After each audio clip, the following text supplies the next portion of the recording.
오브라와 평양의 비극, 그리고 대한민국이라는 제목으로 하나님의 말씀 함께 나누겠습니다. 하나님은 절대 선이십니다. 그러나 인간에게는 악이 있습니다. 하나님은 절대 거룩이십니다. 그러나 인간에게는 죄가 있습니다. 죄악된 인간이 절대 거룩이시요 절대 선이신 하나님을 직접 볼 수는 없습니다. 그래서 구약의 성도들은 사람이 하나님을 보면 죽는다고 믿었습니다. 바로 그 사건이 사사시대의 기드온에게 일어나지요. 기드온이 바위를 파서 만든 포도주 틀에서 밀을 타작하고 있었습니다. 그때 갑자기 하나님의 사자가 나타납니다. 내가 사람으로 하나님의 사자를 보았으니 꼼짝없이 죽겠구나 탄식을 하고 있는데 하나님이 죽지 않는다고 안심시켜 주셨습니다. 저 높은 곳에 계신 하나님이 내려오셔서 이 땅에 있는 낮은 인간들을 만나주신 그 역사를 기드온이 간증합니다. 사사기 6장 24절입니다. 기드온이 여호와를 위하여 거기서 제단을 쌓고 그것을 여호와 샬롬이라 하였더라. 그것이 오늘날까지 아비에셀 사람에게 속한 오브라에 있더라. 기드온이 자신을 만나주신 하나님을 향해서 제단을 쌓고 여호와 샬롬이라고 불렀습니다. 여호와 샬롬이란 말은 하나님은 우리의 평화이시다, 평강을 주시는 하나님이라는 의미이지요. 샬롬을 부른 지역 기드온의 고향 오브라입니다. 구체적인 장소는 포도주 틀로 사용되던 바위입니다. 오브라의 바위 옆에서 하나님이 기드온을 만나 주셨고 기드온에게 말씀하셨으며 사명을 내리셨습니다. 기드온이 그 사명을 따라서 300용사를 이끌고 미디안을 격파합니다. 여기까지는 좋은 이야기. 그 다음부터는 나쁜 이야기입니다. 하나님의 능력으로 사나운 야만족을 물리치고 평화를 이룩한 그 위대한 기드온과 이스라엘 백성이 타락합니다. 첫째로 미신에 빠져버리죠. 사사기 8장 27절입니다. 기드온이 그 금으로 에봇 하나를 만들어 자기의 성읍 오브라에 두었더니 온 이스라엘이 그것을 음란하게 위함으로 그것이 기드온과 그의 집에 올무가 되니라. 기드온이 백성들에게서 금을 거두어서 금신상을 만듭니다. 번쩍번쩍 빛나는 황금으로 찬란하게 만든 우상입니다. 이스라엘이 하나님을 제쳐놓고 기드온이 만든 금신상, 그 우상을 숭배합니다. 우상에게 절을 하고 기도를 바치고 제사를 드립니다. 성경은 이 행위를 가리켜서 음란이라고 표현합니다. 하나님의 백성들이 우상을 숭배하고 점쟁이 찾아가고 미신에 빠지면 바람을 피우는 음란죄와 같다는 고발입니다. 둘째는 기드온이 자신을 높여서 왕으로 행세합니다.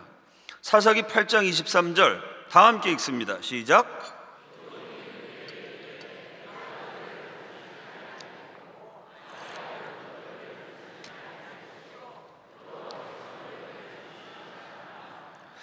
누가 이스라엘을 다스리느냐, 다시 말해서 누가 왕이냐는 문제입니다.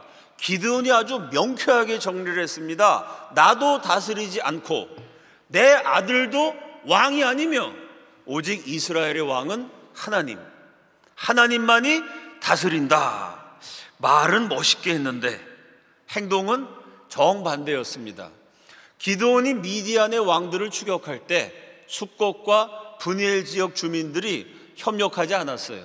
분노한 기드온이 그 사람들을 몽땅 학살해 버립니다. 내 말을 안 듣는다고 사람들을 한꺼번에 죽여버린다면 이거는 보통 왕이 아니고 강력한 권력을 가진 독재자와 같은 왕입니다. 기드온은 웬만한 나라 왕들보다 부인 숫자가 많았습니다. 부인이 얼마나 많았는지 그 부인들이 낳은 아들만 71명이었습니다. 아들 가운데 하나, 첩이 낳은 서자 아비멜렉. 아비멜렉이란 이름의 뜻은 내 아버지는 왕이시다, 내 아버지인 기드온은 왕이시다라는 의미입니다. 정리해 봅시다. 말로는 왕이 아니라 그랬어요. 내가 다스리는 것 아니다. 하나님이 통치하신다고 공개적으로 선언을 했습니다. 그래 놓고는 자기 말 안 듣는 사람 죽여버립니다. 왕들보다 많은 부인이 있었고 아들들이 있었어요. 그 아들의 이름을 내 아버지 기드온은 왕이시다 라고 지었습니다. 그러면 왕인가요? 왕이 아닌가요? 사실은 왕인데 보통 왕이 아니라 강력한 권세와 권한을 가진 독재자 같은 왕인데 말로는, 겉으로는 하나님이 왕이시라고 했으니 철저한 위선이요 이중성입니다. 그래도 기드온은요 왕이 아닌 척이라도 했습니다. 말로만이지만 하나님을 높이는 척, 하나님이 왕이시고 하나님이 다스리신다 공개적으로 멘트라도 했습니다. 그런데 아닌 척하고 말로만 했던 세월이 무려 40년입니다. 40년 동안 아버지가 실제로는 왕이면서 왕의 부귀영화 권세를 다 누리면서 겉으로는 왕이 아닌 척했어요. 그 아들들이 얼마나 피곤했겠습니까? 아버지가 왕이면서 왕이 아닌 척하니 아들들은요 왕자이면서 왕자가 아닌 척해야 됩니다. 실제로 성경을 읽어보면 기드온 아들들 차리고 다니는 이 옷차림이 왕자와 같았다는 기록이 있습니다. 아버지는 왕인데 왕이 아닌 척하고 아들은 왕자인데 왕자가 아닌 척하고 그걸 40년 하다가 아비멜렉이 지겨워졌습니다. 이런 쓸데없는 짓은 그만두자. 아버지 돌아가신 다음에 아예 노골적으로 대놓고 자신이 왕이 되겠다고 결심을 합니다. 하늘에 2개의 태양이 있을 수 없고 나라에 2명의 왕이 있을 수 없습니다. 아비멜렉이 왕이 되려면 자신의 왕위에 위협이 될 수 있는 기드온의 아들들, 피를 갈라받은 형제들을 제거해야 됩니다. 결국 아비멜렉이 대권을 차지하기 위해서 왕자의 난을 일으키고 자기 아버지 아들들 기브온 가문의 왕자처럼 살았던 70명을 한꺼번에 죽여버립니다. 사사기 9장 5절 상반절입니다.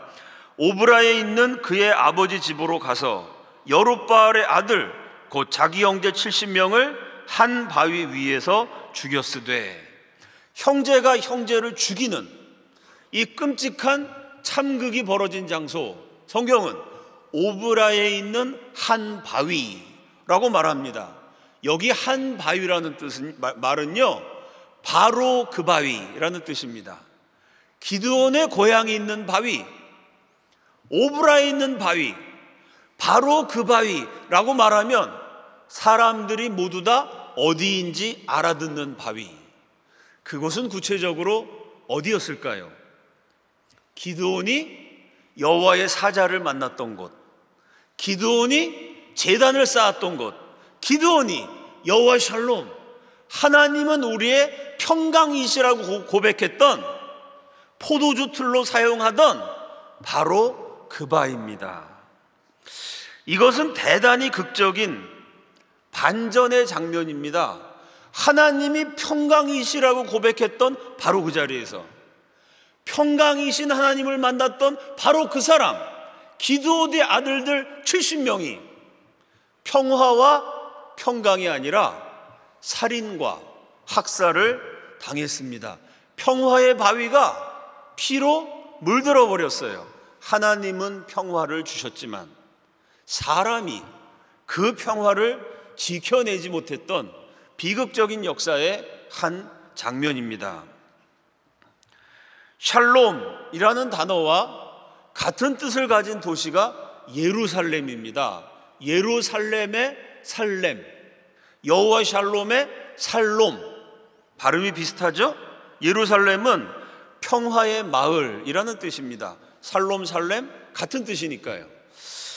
샬롬 그리고 예루살렘과 같은 뜻을 가진 도시가 한반도에도 있습니다. 여러분이 다 알고 계십니다. 어디일까요? 평안도에 있는 평양입니다. 평양이라는 도시의 뜻은 평화로운 땅, 평화의 도시. 예루살렘이 평화의 마을, 평양은 평화의 도시. 이름의 뜻만 같을 뿐만 아니고 별명도 같았어요. 평양의 별명이 동방의 예루살렘이었습니다. 한 번쯤 다들 들어보셨죠? 왜 평양이 동방의 예루살렘이라고 불렸느냐면요, 1907년 대부흥이 일어났습니다. 성령이 평양 땅에 폭발적으로 임하셨어요. 평양에서 시작된 대부흥의 불길이 조선 팔도로 번져갔습니다. 평양이 동양 전체에서 기독교가 가장 융성한 도시, 기독교의 중심지였기 때문에 동방의 예루살렘이라는 별명이 붙었습니다. 기독교가 왕성해지면서 평양은 조선 팔도에서 가장 번영하고 발전하는 도시가 되었습니다. 거기까지는 좋은 이야기. 그 다음부터는 기드온처럼 나쁜 이야기입니다. 1938년 평양 서문박 교회에서 열린 제27회 조선 예수교 장로회 총회에서 신사참배를 결의합니다. 일본 천황을 신으로 만들어 놓고 우상 숭배하는 그 신사에 기독교 지도자들이, 목사와 장로들이 우르르 달려가서 절을 하고 우상 숭배의 미신에 참여했습니다. 그때 끝까지 반대하셨던 주기철 목사님은 감옥에 갇혀 계셨습니다. 감옥 밖에 있는 교회에서, 장로교 총회에서 공식적으로 신사참배를 결의했다는 비통한 소식을 듣고 감옥 안에 있던 주기철 목사님 피눈물을 흘리며 절규하셨습니다. 아, 내 주 예수의 이름이 땅에 떨어져 버렸구나. 평양아 평양아 동방의 새 예루살렘아, 영광이 내게서 떠나갔도다. 모란봉아 통곡하라. 대동강아 나와 같이 울자. 동방의 예루살렘이었는데 우상숭배 미신을 결의했으니 하나님의 영광이 떠나버렸다는 절규입니다. 모란봉아 통곡하라. 대동강아 나와 함께 울자. 주기철 목사님 이 순교자께서 통곡을 하시고 절규하셨는데 그 이후의 역사는요, 신사참배가 결의된 바로 그날 9월 9일이 계속해서 통곡의 날이 되었고 배교의 날이 되었음을 증언합니다.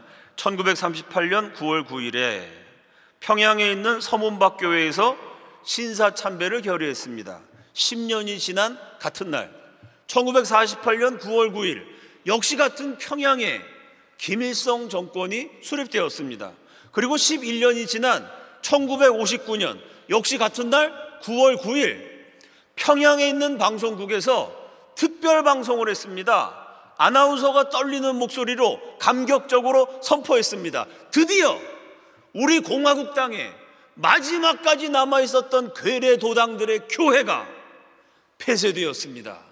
우리 공화국이 교회를 없애버린 첫 번째 나라, 사회주의의 위대하고도 완전한 승리를 이루었습니다. 교회가 사라진 날 9월 9일이었습니다. 그리고 1998년 9월 9일에 역시 평양에서 김일성에 이어 김정은, 김정일 정권이 수립되었습니다. 공산주의 정권 치하에서 최소 400만이 넘는 우리 동포들이 맞아서 죽고 얼어서 죽고 굶어서 죽었습니다. 정리해 봅시다. 사사시대 기드온은요, 오브라의 바위에서 하나님을 만나고 여호와 샬롬을 체험했습니다. 그런데 그 샬롬을, 하나님이 주신 평강을 지켜내지 못하고 미신에 빠지고 자신을 높여서 왕처럼 군림하다가 그 아들 70명이 몰살당하는 끔찍한 참화를 당했습니다. 우리 현대사에서는 동방의 예루살렘인 평양에서 대부흥이 일어났습니다. 그 부흥을 간직했어야 되는데 그만 일본 천황을 신으로 섬기는 미신에 빠져버리고요, 김일성, 김정일, 김씨 세습 정권을 신격화하는 엄청난 비극이 일어나 수백만이 비참하게 죽었습니다. 이제 대한민국을 살펴볼 차례입니다.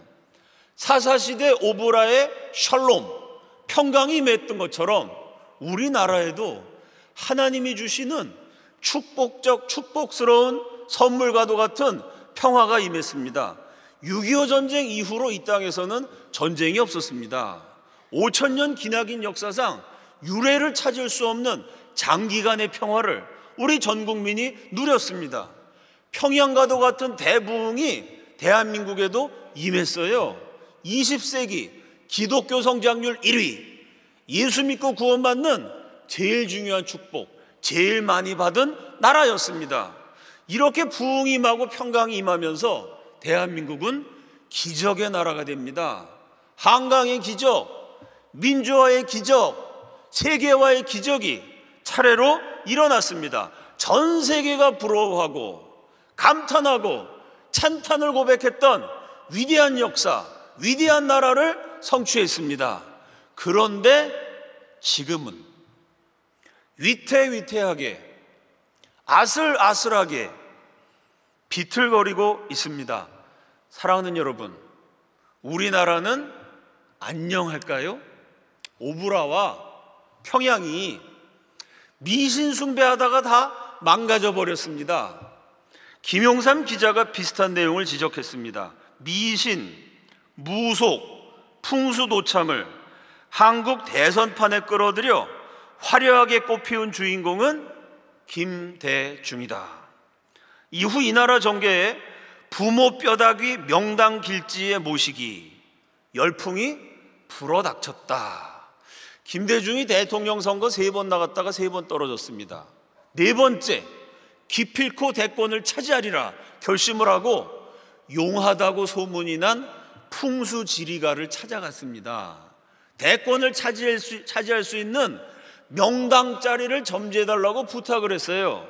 우리나라 최고의 풍수지리가가 천선 하강형, 하늘에서 신선이 내려오는 자리라는 기가 막힌 명당 자리를 정해줘서 1999년, 95년 5월 대권을 꿈꾸던 김대중이 그 하늘에 신선이 내려온다는 명당 자리로 부모의 묘를 이장했습니다. 그러고도 안심이 안 됐는지 그 직원한테 또 한번 물어봐서요, 큰 인물이 나올 자리다.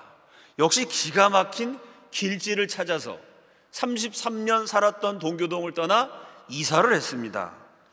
카톨릭 신자였던 김대중이 대권을 이루려면 풍수지리의 도움이 필요하다, 이렇게 생각을 해서 비싼 돈을 주고 엄청난 대가를 지불한 다음에 부모님 묘도 이장하고 본인도 이사를 했는데 정말 대통령이 됐습니다. 그 이후로 우리나라 풍수지리 업계에 대박이 났어요. 여당, 야당, 좌파, 우파 할 것 없이 대권을 꿈꾸는 잠룡들이 앞을 다투어서 점쟁이를 찾아가고 풍수지리 업자를 찾아가서 천하의 길한 땅에 부모님 무덤을 옮기는 운동을 벌였습니다. 2001년에 왕기설인 명당 자리를 받았는데 이 두 유력한 정치인이 각각 다른 풍수지리 업자를 찾아갔는데 두 사람이 비슷한 지역을 점지해 줬어요. 그 바람에 김종필과 한화갑 부모님이 이웃이 됐습니다. 김종필과 한화갑이 비슷한 자리에 부모묘를 이장했어요. 2002년에는 이회창과 이인재가 역시 부모의 묘를 이장했습니다. 2007년 대권 주자였던 정동영은 부모의 묘를 새롭게 단장했습니다. 이장하고 이사를 했더니 진짜 대통령이 됐으니 이 풍수지리가 효험이 있었을까요? 따져봅시다. 첫째로 1995년에 천선하강형, 하늘에서 신선이 내려온다는 그 길지를 김대중에게 소개해 주었던 이 유명한 풍수지리 업자한테 1970년대 중반 유신 체제의 건설부 장관이 찾아갔습니다. 아버지가 돌아가셨으니 천하의 명당에 우리 아버지 묘를 쓰게 해 주십시오. 그때 소개해 준 땅이 군왕지지, 앞으로 왕이 될 인물이 나올 자리다. 거기다가 박정희 대통령 밑에 있던 건설부 장관이 아버지 묘자리를 사용했습니다. 자, 이 서슬퍼런 유신 시절에 군왕지지에 아버지 시신을 모셨으니 이 장관이 그때부터 대권에 대한 야심이 있었던 모양입니다. 박정희 대통령이 유독 아끼고 신뢰했던 이 사람이 나중에는 중앙정보부장이 됩니다. 그리고 1979년 10월 26일 운명적인 그날, 자신의 고향 선배이자 평생의 은인이었던 박정희를 향해서 방아쇠를 당깁니다. 야수의 심정으로 유신의 심장을 쏘았다라고 말했던 김재규입니다. 김재규는 왕이 된다는 명당을 찾았지만 결국에는 형장의 이슬로 사라졌습니다. 김재규와 김대중, 한 사람은 박정희 대통령의 열렬한 반대자, 한 사람은 박정희 정권의 가장 유력했던 실세. 정치적으로는 정반대 노선이었는데 영적으로는 두 사람이 똑같이 풍수지리를 믿었고, 공교롭게도 똑같은 풍수지리업자를 찾아가서 그에게 추천받은 곳에 부모 묘를 만들었습니다. 우리 현대사에 어처구니 없는 사실입니다. 둘째로, 김대중을 따라서 대권을 꿈꾸면서 이장을 했던 김종필, 한화갑, 이회창, 이인재, 정동영, 대권 주자만 이 정도니까 되게 많습니다. 부모 무덤을 옮기면 대통령 된다고 어마어마한 돈을 썼는데 모두 대권을 잡지는 못했습니다.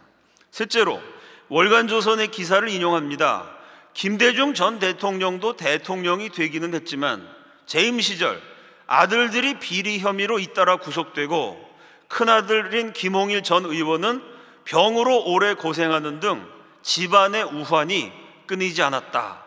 본인도 마지막 한 달 동안 주위 사람들이 참혹하다고 말할 정도로 심한 고통을 겪다가 세상을 떠났다.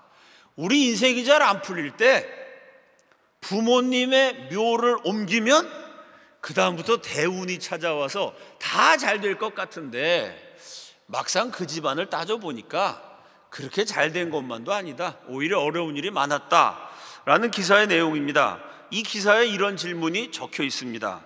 명당 덕을 봤긴 봤나?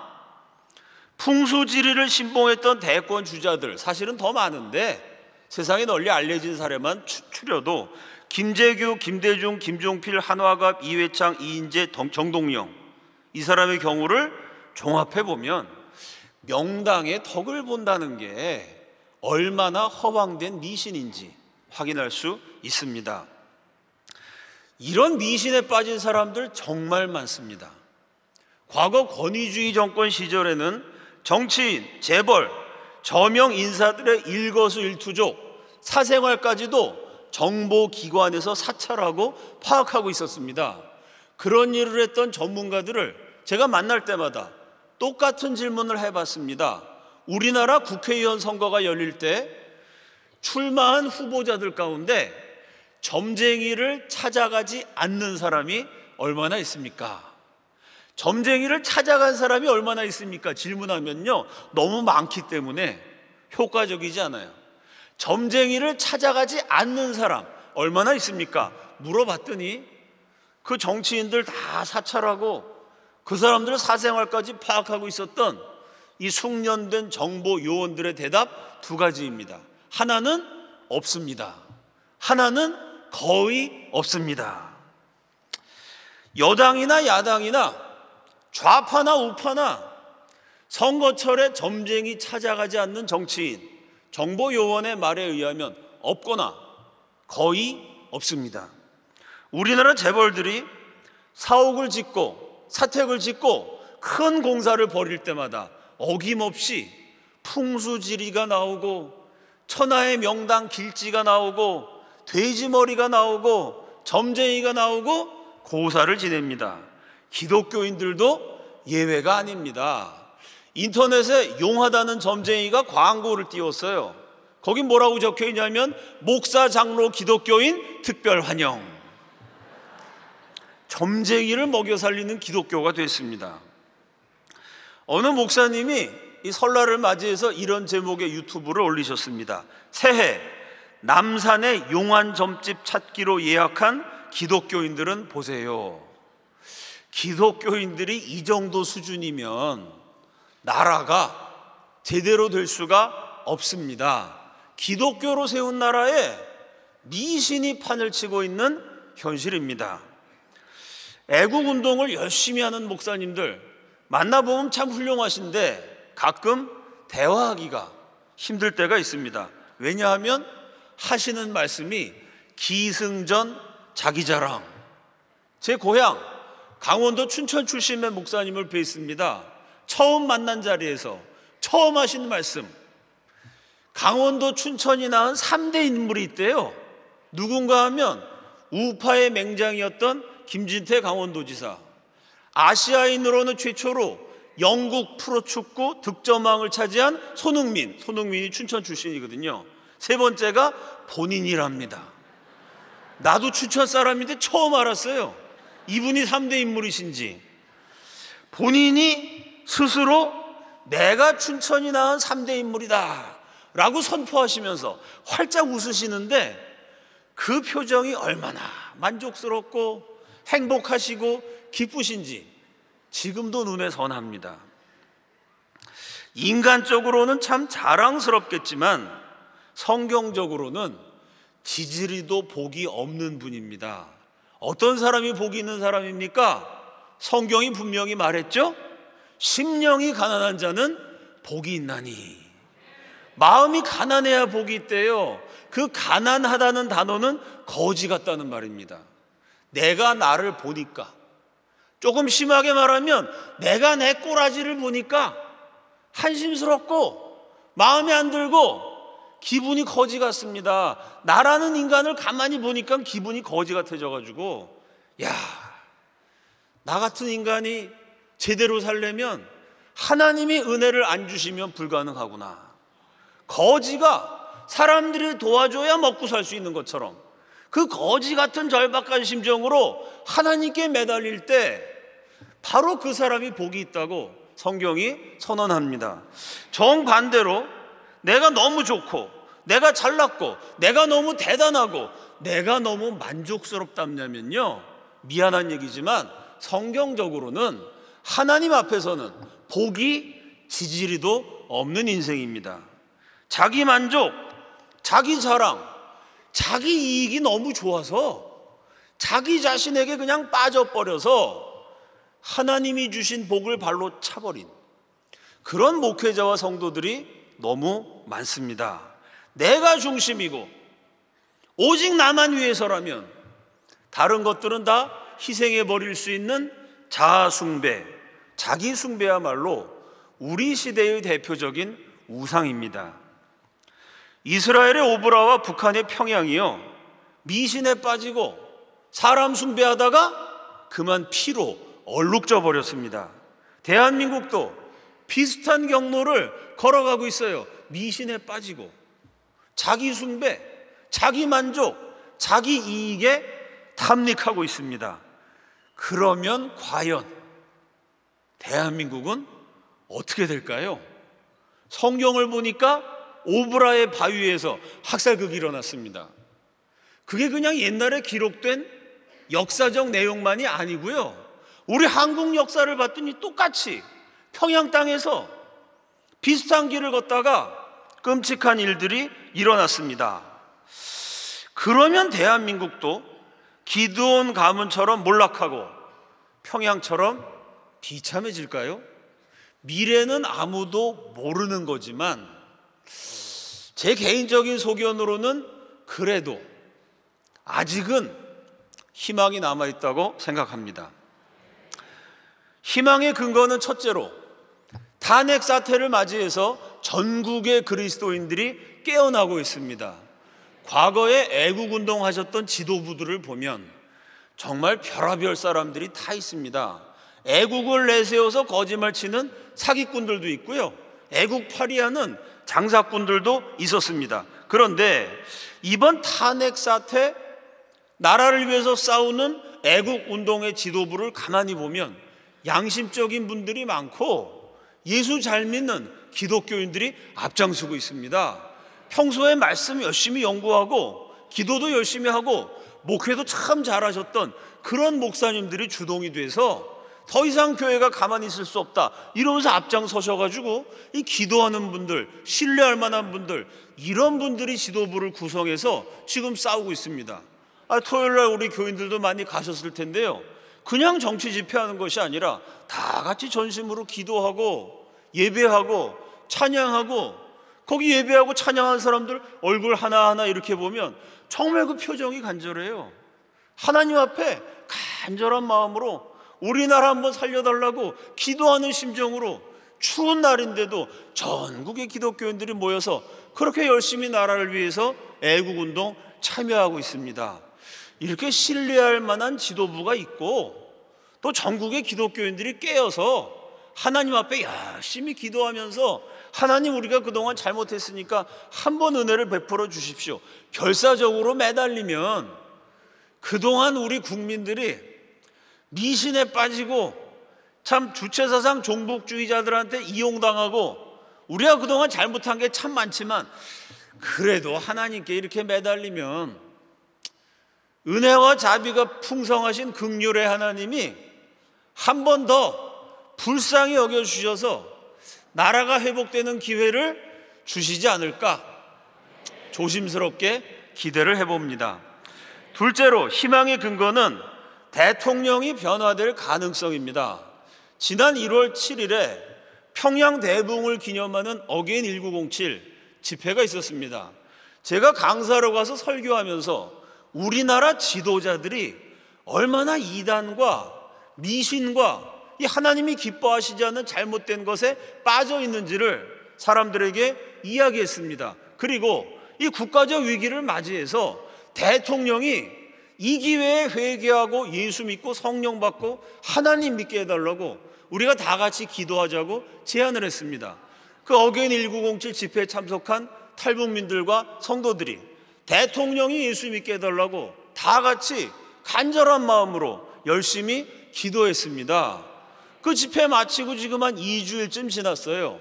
그 사이에 대통령이 감옥에 갔는데 대통령만 감옥에 간 것이 아니라 성경책이 따라갔습니다.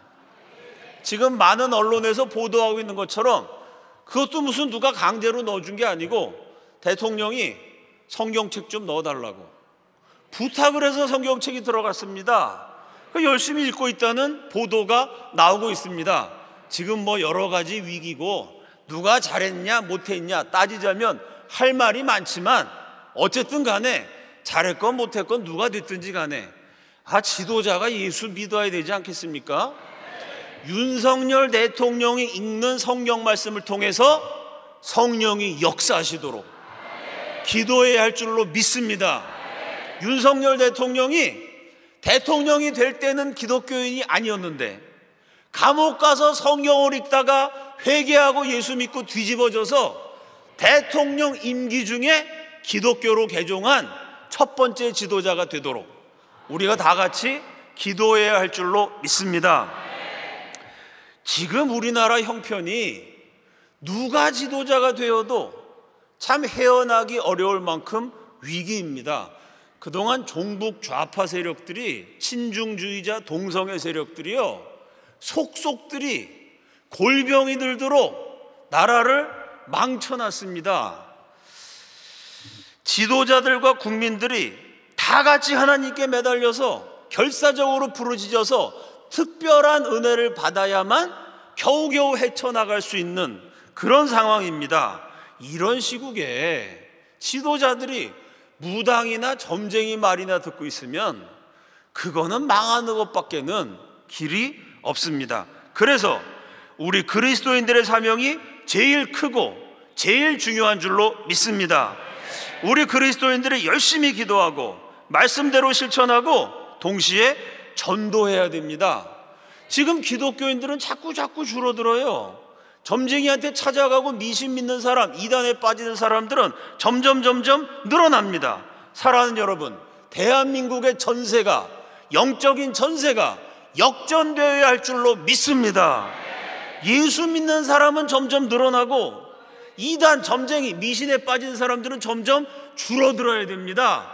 그러려면 우리 모두가 기도열과 헌신열과 구령열로 불타올라야 됩니다.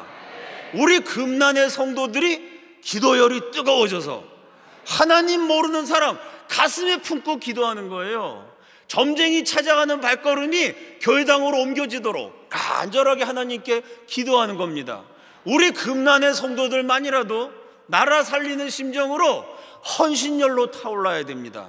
하나님 모르는 사람 찾아가서 말상대도 되어주고 먹을 것도 갖다 주고 위로도 해주고 그 사람 사연도 알아봐 주면서 열심히 섬기고 헌셔서 어떻게 하든지 그 이상한 이단, 미신 그런 데 빠지지 않고 예수 믿고 구원받도록 헌신해야 됩니다.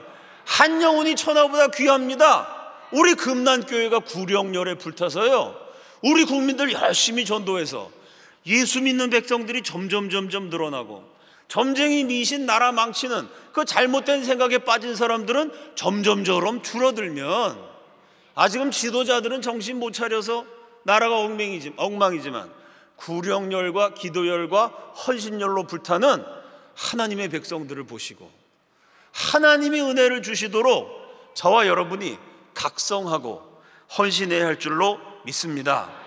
신앙이 애국이고 기도가 애국이며 영혼 구원하는 전도가 애국입니다. 사랑하는 여러분, 금난교회는 우리 시대의 가장 강력한 이단이라고 할 수 있는 종교다원주의와 싸워서 복음을 지켜냈습니다. 금난교회는 주체사상, 공산주의, 동성애, 우리 국민들을 마귀의 노예로 만들려는 반국가 세력과 끝까지 싸웠습니다. 교회를 수호하고 국가를 지키기 위해서 많은 성도들이 피눈물 뿌려가며 기도하고 헌신하고 고생했습니다. 금난의 역사와 전통을 이어서 기도하고 행동하면서 나라를 살려내는 교회가 되고 만백성을 살려내는 성도들이 되시기를 예수 그리스도 이름으로 축원합니다. 다 함께 기도하겠습니다. 첫째로, 윤석열 대통령이 회개하고 예수님을 믿고 성령 받게 하여 주시옵소서. 둘째로, 공산주의, 주체사상, 동성애, 친중, 종북 세력이 정권을 잡지 않게 하여 주시옵소서. 대한민국을 지켜주시고 자유민주주의 체제가 유지될 수 있도록 이 나라를 보호하여 주시옵소서. 주여 한번 외치시고 다 함께 통성으로 기도합니다. 주여.